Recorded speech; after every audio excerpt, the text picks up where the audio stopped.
Alright, so the other night I was gaming Overwatch, as you do, and I got to thinking who out of these guys would be the strongest out of game. So I got on my phone and I searched up some videos, and I didn't find anything. Like, I found some top 10s, but they were pretty bad and didn't go into much detail, so I brought it upon myself to rank every Overwatch character by their canonical strength. Alright, so starting off with number 34, we got Mercy. Now, don't get me wrong, Mercy's like pretty cool. She can fly and shit. I mean, most people can do that. But other than that, she's pretty weak. She literally just has a staff and the blicky. So, pretty fodder if you ask me. She gets folded by everyone else on this list. And now we're gonna move on. So, next we got Zenyatta. So, he's enlightened and shit, and that's pretty cool. But other than that, all he can really do is use telekinesis on his balls and throw them at people. Also, he's a monk, so he's not a fighter. He literally is made out of one of the weakest substances in the verse, which is Omnix. I swear these boys are so damn weak. We see them constantly get shitted on again and again. So yeah, Zenyatta's pretty weak because of that. Next up, we have Lucio. I don't really have much to say. So Lucio's main powers are like the anti-gravity roller skates and a sound gun, and his music that's so bad it makes your ears bleed. Like, I listen to his shit, who's ass. I don't know how he made it to be a professional DJ, but yeah, he can climb walls and shoot sound, and that's pretty much it. Not that strong. Torbjorn is also pretty bad. Like, not only is he short, but he doesn't even make up for being short. I'm pretty sure Reinhardt could stomp on him like a bug. But I'm getting off topic. He's an architect, which is pretty useful, I guess, outside of battle. Like, who's gonna let him set up a turret in the middle of battle? It's not gonna happen. And he has a lava gun, which you would think is pretty strong because lava's like really hot. But you know what else lava is? Really slow. So if you were to shoot at someone, it would take like a week to reach them. And he also has short person range. I'm also short, but at least I don't get mad about it most of the time. And next we're gonna have his daughter Brigitte. So this is the reason I left the game for 2 years. I played a couple of games after she was added, and I just deleted the game after that. And she has Reinhardt's armor, which is pretty nice and it offers good protection, but her main weapon is a mace. And she's basically just like if a knight got plopped into the game. She has no type of range in her kit. Like, she has a mace and a shield. She's just a knight. And compared to other characters in the game, she's pretty weak. So number 29 is going to be Mei. Mei has ice powers, which is dope. And she could skate, like Frozone on top of her ice. But her attack just isn't very potent. We see her kill an Omnic in a few shots, but Omnics are really weak. And a few seconds later, she's laid out on the ground, and she's just a normal person. Not very strong either. Following Mei, we're gonna have Bastion. And Bastion is really strong when it comes to destructive capability. He could tear down buildings in a second and can configure into a tank for added power. But like Zenyatta, he's made out of Omnic, and we can see Bastion's getting completely stomped by everyone throughout the game. And the most atrocious example is when Reinhardt just plows through a whole squad of them in this short. And I couldn't put him any higher after seeing that. Alright, so Roadhog, he got out of the mud, no pun intended. He survived that harsh wasteland called Australia until he found civilization and met a crack addict. His weapon of choice is a gun that shoots out trash like AIDS syringes and things of that sort. And he vapes. He's a pretty cool guy. He's also skilled with a hook. I don't know how, but I'm not going to question it. And also he could go into turbo disease mode and shoot a bunch of syringes at the same time. Following him, we have the skilled former Overwatch captain Ana. She is a trained marksman and sleeps people on a regular basis. Also, if you didn't know, I had to search this up. She's 6 feet tall. To a short person like me, she's a behemoth. But yeah, she's a trained soldier and she could quick scope. So yeah, pretty good. And following Ana, we have Symmetra. So Symmetra can make things out of light and shoot like giant balls of energy, but she's a nerd, and anyone could do what she does. It's just she was the best at doing it, so she was put into the game. I feel like if someone just speed blitzed her, she'd probably be out and wouldn't be able to make anything in time, and her energy takes like a really long time to build up. I'm not trying to bash her because light construction is really strong, hence why she's above everyone else listed so far. But I don't know. I feel like her power is very. It needs a lot of time to set up. Next, we have Drip King Hammond. I know what you're saying, this is just a hamster, but you don't see the full picture. This isn't just a hamster, he's got big brain, and that makes him try to better himself and become strong. He builds a ball of armor like he's Tony Stark and takes it to Junkrat Town, stomps everyone, and claims the throne. And his armor is effectively just a wrecking ball with 2 automatic guns attached to either side. That's pretty strong if you ask me, and that lands him at number 24. Ashe as a pick here is kind of baffling at first glance because she's just a person with some dynamite and a rifle. And yeah, that's true. But she also has Bob with her at all times. Like, they're together and Bob is part of her kit. And Bob is a menace, I'm not gonna lie. But here's where the complaints end. Because they had one of the biggest fumbled bags I think I've ever seen. They had McCree in this position, right? And they completely fell apart. Like, they fumbled this so damn hard. How do you have him in this position and end up like this no more than a minute later? Sorry, I'm gonna have to knock you for this one. But yeah, that's it. So next, we have the guy on crack that I mentioned earlier that met Roadhog. Junkrat has a lot of destructive capability, and yeah, you would think because all of his weapons are explosives. But here's the thing, is he's just a guy with a rocket launcher, basically. I mean a grenade launcher. And on top of that, he's an anorexic guy. So let's go over his weapons. He's got a tire he could control remotely to explode. Basically, he just has an RCXD. He's got a noob tube and a C4. And also a bear trap. I mean, I could literally almost make his class on COD. But, I don't know, if you put on a little more weight, I feel like he'd be higher. Because I feel like a paper cut would cripple him. But, yeah, that's it for Junkrat. So next is, without a doubt, the fastest character in the game, Tracer.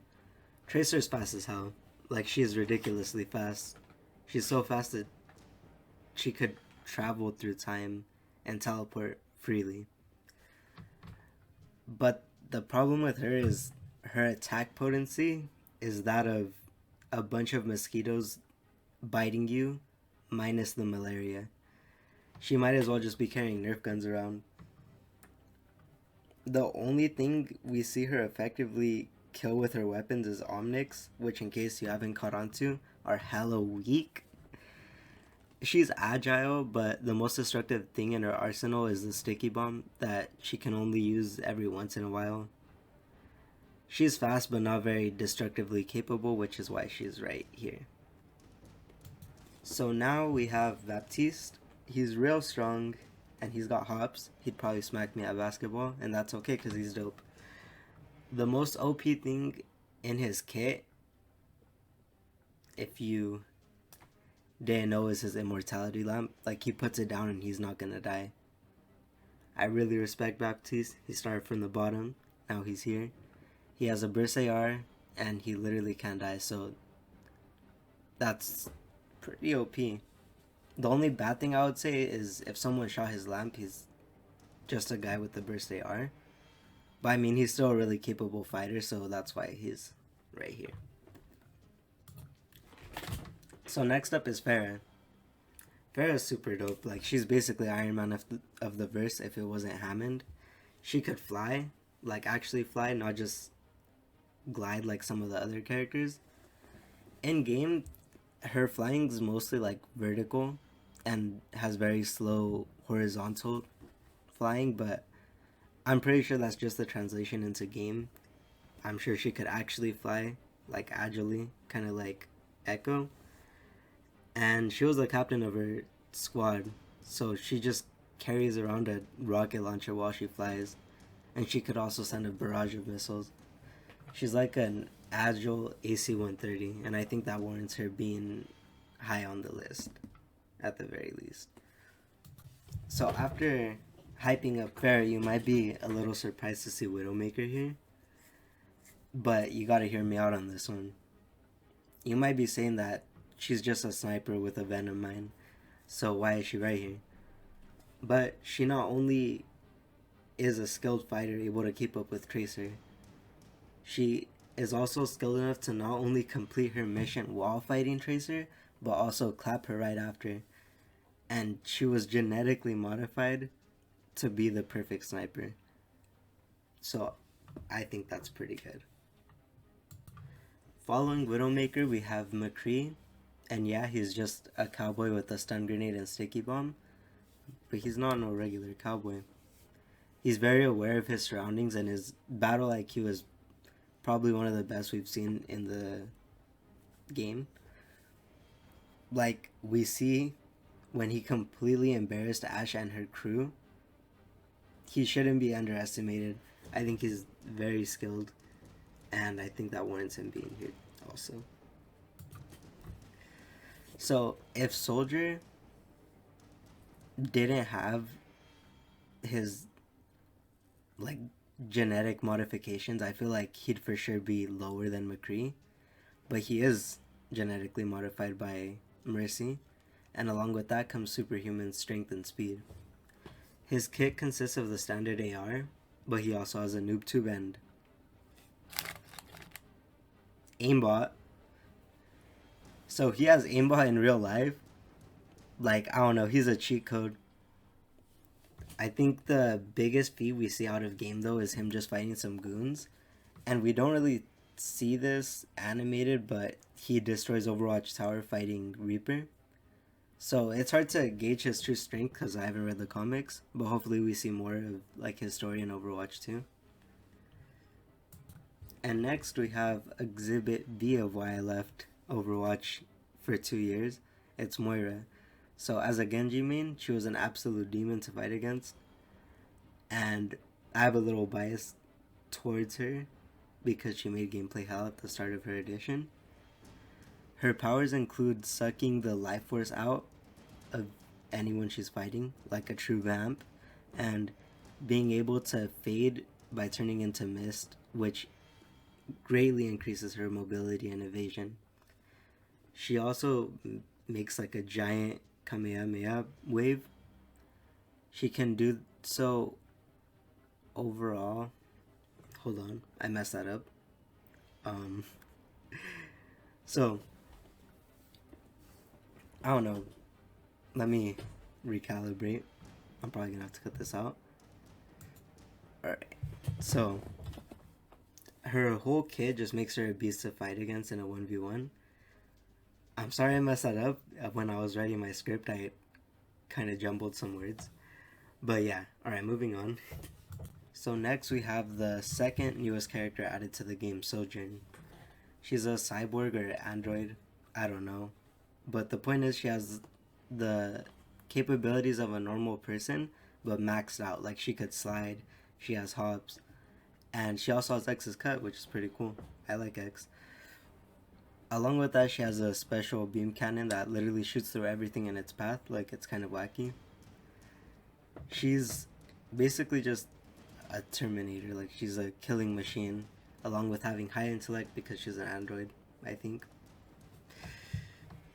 And following her is the most recent addition to the game, Junker Queen. Along with super strength, she wields a giant axe and magnetism control. She comes back for her crown in her introduction and works the Junker Queen using her abilities. And instead of killing him, she says, "Nah, I'm gonna give you the same treatment you gave me." Hella petty. Worked all her life just to be petty towards him, and I think she deserves a spot. Alright, so now we have Orisa, and Orisa's really strong. Like, she can harden her body like a robotic metapod, and is a warrior armed with throwing spears. We even saw a downgraded version of her work young Reinhardt, and she was literally created to go toe-to-toe with Doomfist. And unlike other Omnics, her metal appears to be made of something that's not paper mache, and she has a huge arsenal of weapons. She has a gun, spear, shield, and becomes immovable when she wants to. She had to be up here definitely, and would be a hard fight for anyone. Next we have Hanzo. I know what you're saying, Hanzo. Hanzo? Ain't he the one that has a bow? That's hella lame. And yeah, that would be true if that's all he had, but along with having a special arrow that can scatter into like 10 different arrows, one that could reveal your location, and a rapid fire dragon arrow, that's not why he's up here. He has magic, and he can summon the spirit of a centuries old dragon that will tear apart anything in its path. He also has a 1v1 feat against a dragon, which he won. You honestly can't even blame him for losing to Genji because Genji's a beast too. And that's like the only L Hanzo's ever taken. He's a GOAT.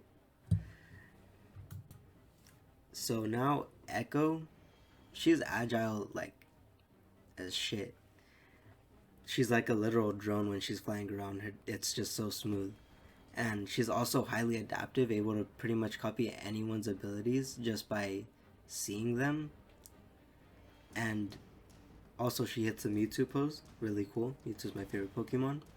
If you need any more convincing that she's agile, you could look at this clip, and it would be like trying to swat down a fly if the fly could shoot laser beams out of its fingers, was way smarter than you, and also had explosive sticky bubbles. Like, her kit is just plain insane. She's super strong, and the only thing is, we have never seen anyone fight her that's really strong. We've only really seen her fight once, and it was against the robot. So next we have the strongest woman in the world, Zarya. People don't talk enough about the fact that she's so strong that she carries a gun that's supposed to be mounted on a car as her weapon of choice. And what could this weapon do? Well, it could absorb energy and use it to shoot massive, devastating laser beams that can just deal huge damage. Also, her ultimate is a mini black hole. Like, she's a Chad. She can arm wrestle Reinhardt. And I don't know if she won because they never show it, but still, Reinhardt's huge, and that's impressive either way. So, speaking on Reinhardt, he's up next, and I know what you might be saying, he's just a big guy with a hammer. He got bodied with, like, a sword that Orisa was carrying, and that wasn't even Orisa, it was a weaker version of Orisa. And Zarya is like as strong as him, so why is this old man up here? Well, he has like some of the strongest armor in the verse, and we see it getting pelleted by the bastions. And he carries a giant hammer that's like as big as him as his weapon of choice. We know that he's strong enough in later iterations to go toe-to-toe with Orisa, and Zarya is much stronger than him, but they're still like, oops, correction, Zarya is much younger than him, and they're of similar strength. So he can shoot fireballs, don't ask me how, they never explain. But he can shatter the ground when he slams his hammer and create earthquakes at the age of 61. So he's pretty strong in my books. So next is going to be Reaper. So Reaper would be a really hard fight for anyone for a number of reasons. He's literally just a ghost wielding akimbo shotguns. Like, you know how hard it would hurt to beat Reaper if he's literally just made out of mist? Like, he was able to knock down Winston. Yes, he snuck him. Dirty move. But we're not going to talk about that part. He also has, like, an unlimited number of weapons. I don't know how he can never run out of shotguns. Like, he summons them like Gilgamesh or some shit. I don't know where his guns come from. They're like demon shotguns summoned. But, yeah, Reaper is very strong. He packs a lot of power and he's hard to hit. So now, right outside of the top 5 is D.Va. So D.Va comes equipped with a fully fledged mech that's capable of shooting a bunch of little green Tic Tacs, missiles, and also able to delete gunfire from existence. Like, the mech has a huge variety of abilities that could be used in a lot of different situations. And if that wasn't bad enough, if she's losing, she could just say fuck it and go nuclear. Granted, it would kind of be like a Deidara move because she would essentially be a sitting duck if that didn't kill her opponent. It's like reality. Like, it's not like Titanfall and she wouldn't just be able to call back like a new mech in real life. But the chance that she doesn't kill the opponent before she gets to that point is very slim. And D.Va smacks almost anyone low div. So now you might be surprised to see Sombra all the way up here, and it's understandable. Until I was doing my research, I thought she was near the bottom, kind of near Tracer. I mean, she just has an Uzi. But she's literally the perfect assassin when you stop to think about it.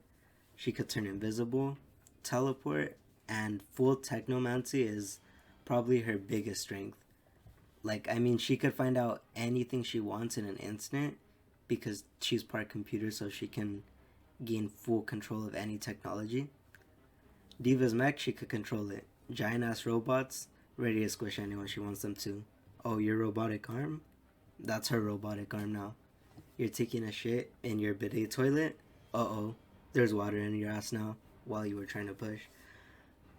So, she literally infiltrated one of the most secure weapons dealers in Russia, extremely low difficulty, and approached the leader like, hey, you want to be friends? Or I'm gonna leak your search history. And she was like, ah, fuck. I mean, I guess. So yeah, Sombra's a menace. I feel like she deserves to be in the top 5 at least, just for all of those reasons. So coming in at number 4, we have Genji. Along with being able to throw ninja stars like they're bullets, he can also deflect virtually anything with his superhuman reaction speed. You can see it here when he almost one-shots this robot with his own bullets, and he can also move at supersonic speeds. Along with his magic dragon sword that can cut through almost everything, he cuts through this robot's arm like it's butter. Still kind of salty be Hanzo, but he did, and even kind of fought this demon evenly. I don't know, never played Diablo. Yeah, though, Genji's a dog. So now entering the top 3, we have Winston. So basically, he's monkey. But not just any ordinary monkey, he's also really smart. Like, he has genius level intellect. He's so smart, he created a device that could anchor Tracer to time. Like, he engineered with time. I don't even know how you would go about doing that. He also created Tesla, a Tesla cannon, and he used it to kill Reaper, I think. And when he's pissed, he's also strong enough to go toe-to-toe with Doomfist. Like, just think of the intelligence of someone that's really smart being accompanied with the body of a gorilla, and you have Winston. He's a beast. So now, before I really thought about it, Doomfist was the strongest, without a doubt in my mind. He could level a skyscraper with a single punch, and I don't know if you know how much strength that takes, because I don't know. I didn't calculate it, but I'm guessing it's a lot. So, nothing shows his capability more than the fight in Numbani. After murking all the Orisas, Overwatch comes to try to stop him, and one of the first things we see Doomfist do is dodge Winston's lightning and hit him with the nastiest gut check I think I've ever seen. And then Genji, bro, they did him dirty. He gets tossed in the air like a salad and then pulverized by Doomfist's punch. And then Tracer's like, you know what, let me give it a go. And she tries to kind of dance around him and shoot him with her little mosquito pellets that don't do any damage. Winston reads her and snatches her shit and sends her to get lost in time again. Winston gets pissed and he gives it another go. And we can assume they knock each other out by the end of the clip. And then he breaks out of jail again from a max security prison by punching the walls down with his bare hands. He can also jump up and come down like a meteorite. Like, he's a monster. He has too many feats. There's a reason why he's one of Talon's highest leaders.